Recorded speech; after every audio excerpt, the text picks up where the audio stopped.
Shreyas আয়ারকে IPL 2025 জন্য return করেনি Kolkata night Riders.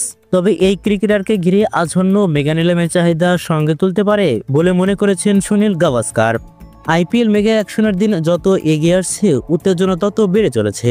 এবার নিলামে অনেক বড় নামকে অংশ নিতে দেখা যাবে। তার মধ্যে অবশ্যই চর্চায় রয়েছে শ্রেয়স আয়ারের নামও। এবার এই দুই ক্রিকেটারকে রিটার্ন করেনি তাদের পুরনো ফ্রাঞ্চাইজি।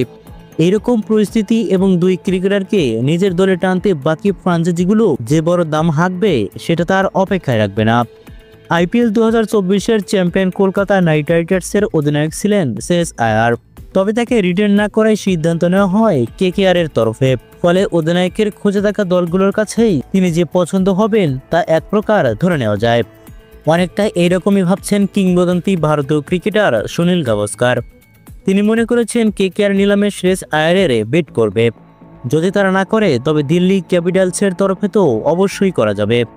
তিনি বলেন, যখন কেকেআর আইপিএল 2000 চ্যাম্পিয়ন হয়েছিল তখন শ্রেয়স অধিনায়ক ছিলেন। এই মুহূর্তে হয়তো তারা পুরনো ফ্রাঞ্চাইজি তাকে রিটেন করেনি, কিন্তু আমার মনে হয় শ্রেয়সের নাম যখন নিলামে উঠবে তখন তার জন্য বিট করবে কেকেআর। যদি তারা সেটা না করে তবে দিল্লি ক্যাপিটালসের সেটা করবে। এই একই কথা প্রযোজ্য ঋষভের জন্যও।